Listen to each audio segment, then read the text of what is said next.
주일학교 김강은 학생이 성경 봉독해 주시겠습니다. 오늘의 말씀은 요한복음 3장 1절에서 8절 말씀입니다. 봉독하겠습니다. 그런데 바리새인 중에 니고데모라 하는 사람이 있으니 유대인의 지도자라. 그가 밤에 예수께 와서 이르되 랍비여, 우리가 당신은 하나님께로부터 오신 선생인 줄 아나이다. 하나님이 함께 하시지 아니하시면 당신이 행하시는 이 표적을 아무도 할 수 없음이니이다. 예수께서 대답하여 이르시되 진실로 진실로 내게 이르노니 사람이 거듭나지 아니하면 하나님의 나라를 볼 수 없느니라. 니고데모가 이르되 사람이 늙으면 어떻게 다시 날 수 있사옵나이까? 두 번째 모태에 들어갔다가 날 수 있사옵나이까? 예수께서 대답하시되 진실로 진실로 내게 이르노니 사람이 물과 성령으로 나지 아니하면 하나님의 나라에 들어갈 수 없느니라. 육으로 난 것은 육이요 영으로 난 것은 영이니 내가 내게 거듭나야 하겠다 하는 말을 놀랍게 여기지 말라. 바람이 임의로 불매 내가 그 소리는 들어도 어디서 와서 어디로 가든지 알지 못하나니 성령으로 난 사람도 다 그러하니라. 허영진 목사님께서 니고데모의 질문이라는 제목으로 하나님의 말씀을 전하시겠습니다. 한 주간 평안하셨습니까? 오늘 말씀의 배경이 되는 유대인의 절기가 있습니다. 바로 6월절입니다. 오늘 본문의 바로 앞 2장 23절에 보면 6월절에 예수께서 예루살렘에 계시니 라고 해서 오늘 말씀의 배경이 6월절이구나 라고 한 것을 밝히고 있습니다. 6월절은 이스라엘 백성들에게는 너무도 중요한 명절이었습니다. 하나님께서 모세를 통해서 이스라엘 백성들을 애굽에서 끌고 나오신 것을 기념하는 날이기 때문입니다. 하나님께서는 이때의 일을 이스라엘 백성들이 대대로 기억할 수 있도록 6월절을 제정하셨고 또 지키라 라고 명령하셨습니다. 그래서 사람으로 오신 예수님께서도 하나님의 이 명령에 순종하여서 오늘 6월절을 지키기 위해 예루살렘에 오셨습니다. 그런데 오늘 예루살렘에 오신 예수님을 은밀하게 찾아온 한 사람이 있었습니다. 바로 니고데모죠. 오늘 1절에 이 사람을 이렇게 니고데모를 소개하고 있는데요. 그는 바리새인이었고 니고데모라 하는 사람이었는데 유대인 중에 지도자였다라고 이렇게 니고데모를 소개하고 있습니다. 본문에서 보면 니고데모를 소개하는 표현 중에 지도자라는 표현이 있죠. 이 지도자라는 표현은 당시에는 산헤드린 공회의 의원을 가리키는 말이었습니다. 산헤드린 공회의 의원 하니까 벌써 뭐가 말이 복잡해 보이죠, 여러분? 그런데 이 산헤드린 공회의 의원, 이건 요즘으로 표현하면 어떤 사람이냐? 국회의원. 그리고 국회의원 플러스 대법관. 국회의원 플러스 대법관 정도의 권한을 가진 사람을 바로 산헤드린 공회의원이다라고 했습니다. 요즘 시대에 우리가 국회의원이거나 또는 대법관이거나 둘 중에 하나의 직위만 가지고 있어도 상당히 권한이 큰 사람이죠. 그런데 이 산헤드린 공회의원은 이 두 가지 직분을 한 몸에 가지고 있는 사람이었어요. 그러니까 그 당시에 대단한 권한이 있는 사람이었구나라는 걸 알 수 있죠. 여기에 10절 말씀에 보면 예수께서 니고데모를 가리켜 선생이란, 너는 선생이라 하는 자다라고 하는데, 선생이라는 표현은 당시의 유대인 사회의 율법학자 중에서도 상당히 권위 있는 사람에 가리켜서 바로 선생이다라고 표현했거든요. 그러니까 니고데모는 최고의 율법학자였다라는 거죠. 그 다음 또 요한복음 19장에 보면 또 이런 표현이 있는데요. 니고데모가 예수님의 장례식을 위해 준비한 모략과 침향이 나오는데요. 모략과 침향 섞은 것을 약 100리라트쯤 가지고 왔다라고 해요. 그래서 100리라트쯤 되는 양은 당시에 왕의 장례식에서나 쓰일 법한 그런 양이었거든요. 그래서 현재 가치로 환산하면 약 수억 원 정도의 가치가 있었다고 그래요. 그러니까 우리가 이 이야기를 통해서 보면 니고데모는 그 당시에 상당한 부자였구나, 엄청난 부자였구나라는 걸 알 수 있죠. 그래서 이런 기록들을 다 검토 종합적으로 보면 니고데모는 당시에 정치계, 또 종교계, 또 경제계 이런 데서 모두 엄청난 영향력이 있는 사람이었다라는 것을 알 수가 있습니다. 그래서 이 대단한 니고데모가 왜 몰래 남들 눈에 띄지 않는 밤을 이용해서 예수님을 찾아왔을까?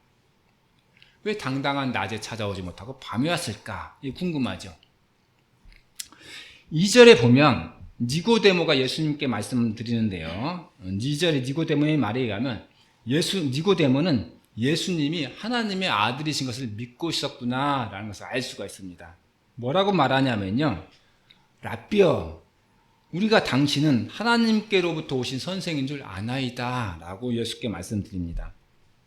이 니고데모가 예수님은 하나님의 아들이었다는 걸 믿었다는 거죠. 니고데모는 왜 예수님이 하나님의 아들이신 것, 또 예수님의 어떤 신성적인 그런 존재를 믿었을까, 알았을까? 이유가 있었겠죠. 니고데모는 그 시대를 살아가는 사람이었죠. 당연히 뭐 유령이 아니잖아요. 사람이잖아요. 그 시대에 살아갔잖아요. 그 시대에 살아가는 사람으로서 예수님에 대한 말, 또 예수님 행하신 기적, 이런 것들 당연히 들었겠죠, 여러분.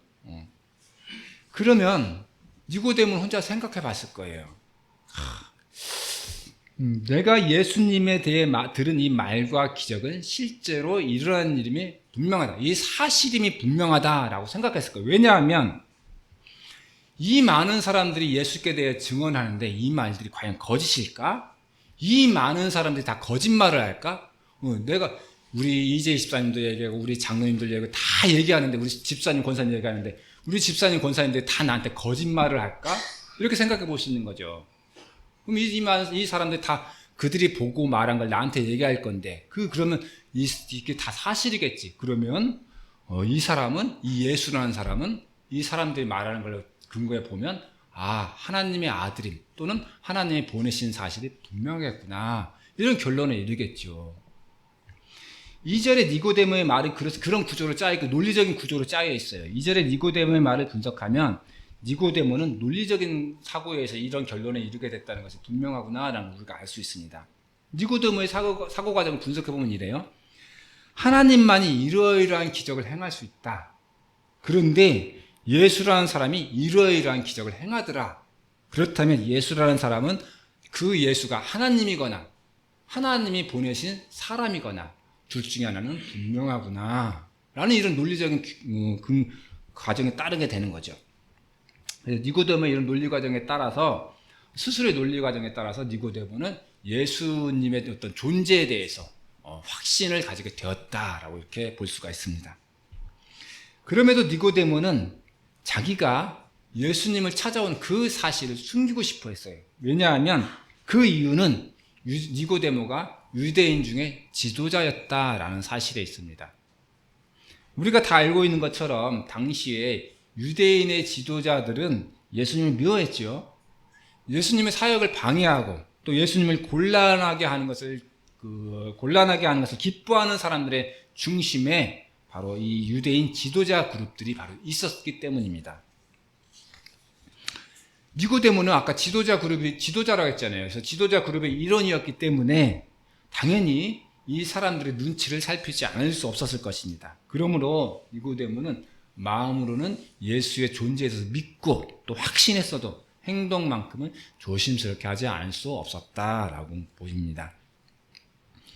이렇게 용기를 내어 예수님을 찾아온 니고데모에게 예수님은 말씀하십니다. 3절 말씀입니다. 진실로 진실로 내게 이르노니 사람이 거듭나지 아니하면 하나님의 나라를 볼 수 없느니라.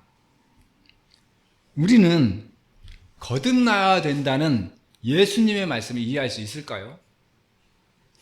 거듭난다는 것을 문자적으로 해석하면 다시 태어난다는 거죠. 다시 태어난다는 거예요. 여러분 다시 태어난다는 거 생각할 수 있어요? 저는 어릴 때 우리 어머니한테 장난으로 내가 어머니 뱃속에서 나가니까 다시 어머니 뱃속으로 들어가야겠다라고 이렇게 장난을 한 저 기억이 있거든요.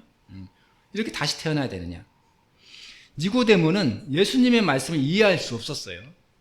내가 어머니의 몸에서 태어나 이렇게 나이 많아 늙기까지 했는데 내가 다시 태어나야 한다니 이게 무슨 말인가? 라고 예수께 질문을 드리죠. 예수님은 니고데모가 이해하지 못하는 것을 아셨습니다. 그래서 5절에서 당신의 말씀을 다시 설명해 주십니다. 사람이 물과 성령으로 나지 아니하면 하나님의 나라에 들어갈 수 없느니라. 거듭난다는 것, 다시 태어난다는 것을 이해하지 못하는 니고데모에게 또 당시 사람들에게 예수님은 설명하십니다. 거듭난다는 것은 예수님의 어머니의 몸에 다시 들어가서 다시 태어나야 한다는 것이 아니라 사람이 성령에 의해 영적으로 새로워져야 된다, 새롭게 변화되어야 한다 라는 것입니다. 예수님은 6절에서 더 구체적이지만 더 수준 높은 말씀을 하시는데요. 육으로 난 것은 육이요 영으로 난 것은 영이니라 라고 하십니다. 어머니의 몸에서 우리 육체가 태어났다면 우리의 영은 성령에 의해 다시 태어나야 한다라는 것입니다. 성령에 의해 태어나야 한다는 것은 어머니에게서 태어날 때부터 있었던 우리의 영이 성령에 의해 새롭게 변화되어야 한다라는 것을 말씀합니다. 새롭게 하시는 성령을 통해서 변화되어야만 하나님께 들어갈 수 있다는 것이 예수님의 말씀입니다. 오늘 말씀에 보면 니고데모의 궁금증에 대하여 예수님은 자세하게 설명해 주셨는데요. 그렇다면 니고데모는 예수님의 말씀을 잘 이해했을까요? 우리는 예수님의 말씀을 잘 이해할 수 있나요? 성경에는 니고데모가 이해했다라는 기록이 없습니다. 그렇기 때문에 우리는 니고데모가 다음 이 예수님의 그날 밤 이후로 어떻게 행동했는가 라는 것을 보면 그걸 봐서 니고데모가 과연 이해했는가 정도를 평가할 수 있습니다. 요한복음 7장에 보면 유대인 지도자들이 예수님을 심판하는 장면이 있어요. 예수님 막 꾸짖고 어떤 흠을 잡으려는 장면들이 있습니다. 이때 많은 사람 중에서 예수님을 변호한 유일한 사람이 니고데모였습니다. 또 예수님이 나중에 유대인 지도자들에게 또 심판받아서 십자가에 돌아가시죠. 십자가에 못 박혀 돌아가신 다음에 모든 제자들이 도망했을 그때 아리마대 사람 요셉과 함께 예수님의 시신을 수습하여 예수님을 장사 지낸 사람이 바로 니고데모예요. 그래서 이와 같은 니고데모의 행동을 보면 니고데모는 확실히 예수님의 말씀을 이해했고 또 그날 밤 이후로 니고데모는 확실히 더 변화되었다라는 것을 짐작할 수 있겠지요. 오늘 예수님은 니고데모에게 거듭나야 한다라는 것을 말씀하셨습니다. 거듭난다는 것은 영이 새롭게 되고 또 그 영이 살아있어 하나님의 나라를 보고 그 나라에 들어갈 수 있는 조건이었습니다. 오늘 내 영은 거듭났을까? 그거 알 수 있을까요? 오늘 내 영이 거듭났는지 안 거듭났는지 우리는 알 수 있을까요? 내 영이 살아있어서 하나님의 나라를 보고 그 나라에 들어갈 수 있는 조건을 충족하고 있을까? 그런지 아닌지 우리는 알 수 없죠. 내가 내 영의 상태를 어떻게 평가합니까?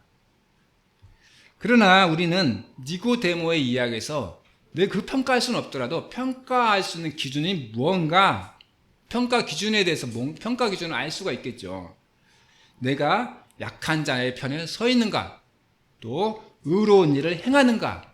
이것이 내 영이 거듭난 기준인가? 라는 것은 그것에 대해 평가할 수 있는 그런 기준은 알 수가 있는 것이죠. 요한복음 7장에 보면 아까 소개해드렸던 니고데모 이야기에서 요한복음 7장의 이야기를 보면 유대인들에게 심판받을 때 예수님은 약자였습니다. 예수님은 하나님의 아들이시기 때문에 강한 자라고 생각할 수 있지만 예수님이 이 땅에 오실 때는 연약한 모습으로 오셨어요. 아무런 권력이 없었거든요. 비록 능력은 행할 수 있었지만 세상의 권력자들과 예수님을 비교했을 때 예수님은 아주 연약한 모습으로 오셨습니다. 권력자들이 없는 죄도 만들어서 예수님을 끌어내릴 때 할 때 유일하게 예수님 편에 서서 예수님을 변호한 사람이 바로 니고데모였습니다. 니고데모는 분명히 이때 약한 자의 편에 서 있었어요. 또 십자가에서 죽임을 당한 예수님의 시신을 장사 지낸 일, 이 일도 의로운 일이었습니다. 사람으로 오신 예수님이 하나님이 온 인류의 구원을 위해 죽임을 당했어요. 그런데 그 시신을 그냥 버려두면 되겠어요? 그 시신을 수습해서 장사 지내는 것이 바로 의로운 일인 거죠.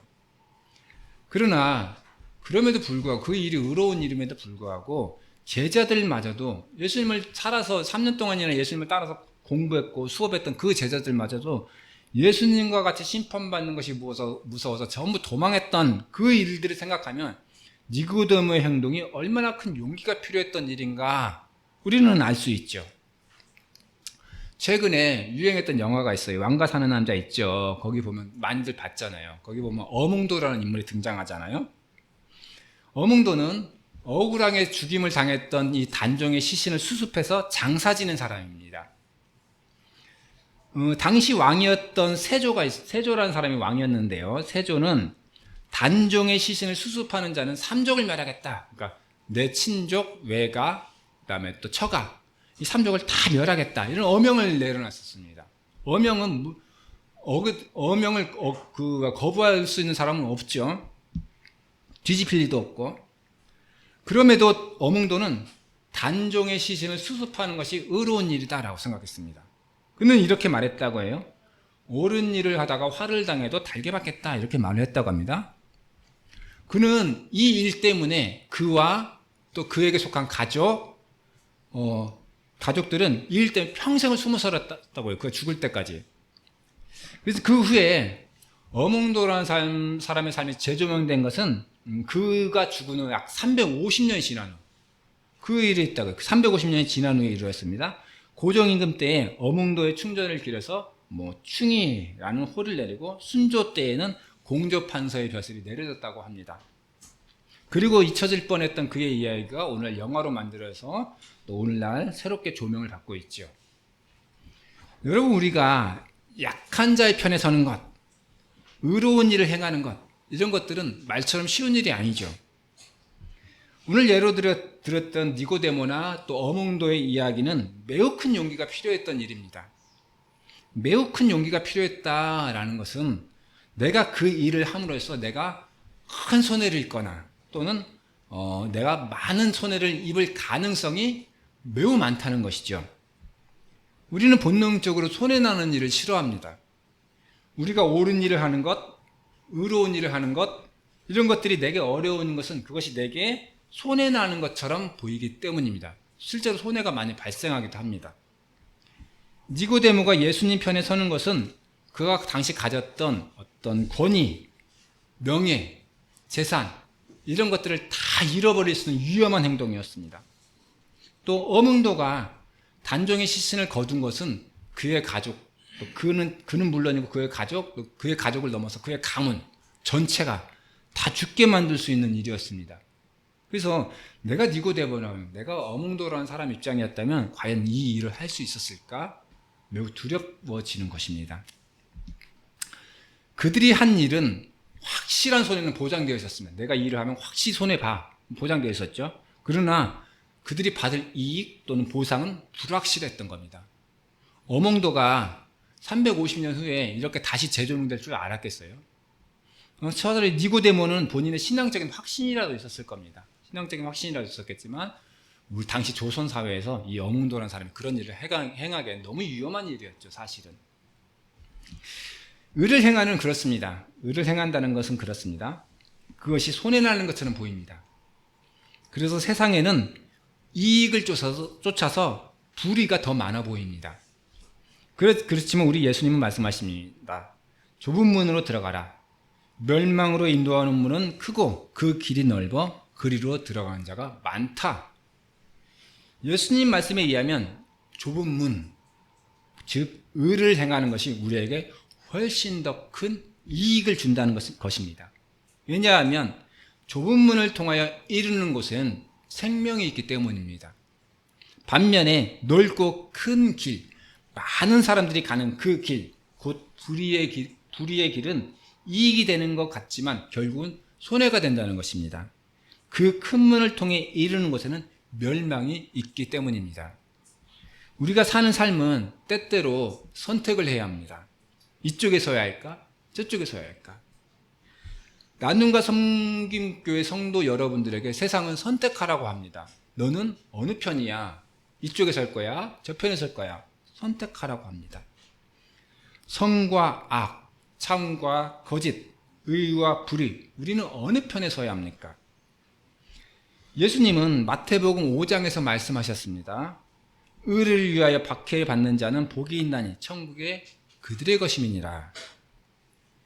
우리가 옳은 일을 하느라 손해본 곳이 있다면 우리의 손해에 대해 예수님이 천국으로 갚아주시겠다라고 말씀하신 겁니다. 예수님은 천국으로 설명하셨지만 예수님의 보상은 꼭 우리가 죽어서 가는 천국에서만 이루어지는 것은 아닙니다. 예수님은 의를 위해 희생한 사람들에게 세상에서도 복을 주시겠다라고 말씀하셨기 때문입니다. 그렇다면 여러분, 우리가 손해와 이익의 관점에서, 경제적인 관점에서 한번 생각해 봤을 때 우리가 어느 편에 서는 것이 우리에게 이익이 되겠습니까? 옳은 길, 의의 길, 우리 주님이 가신 길, 그 편에 서는 것이 우리가 이 땅에서도 복을 받고 또 천국에서도 복을 받는 비결일 것입니다. 오늘도 우리 성령님께서 인도하시는 대로 또 이끄시는 대로 우리의 영이 거듭나길 원합니다. 의의 길에 서기 원하는 여러분들에게 우리 주님의 축복이 함께 하시길 바랍니다. 기도드리겠습니다. 하나님 아버지, 오늘 저희에게 예배를 허락하시니 감사드립니다. 저희가 행하고 이루려는 일들이 아버지의 뜻에 합당한 일이기 원합니다. 이익을 쫓는 세상의 불의함보다 우리 하나님의 인자하심을 따르는 거룩한 성도의 길을 가게 하옵소서. 우리 주일학교 학생들을 사랑해 주셔서 어떤 인생이 정말 축복받는 인생인지 알게 하시고 그 영을 새롭게 하여 주시옵소서. 예수님의 이름으로 기도드렸습니다.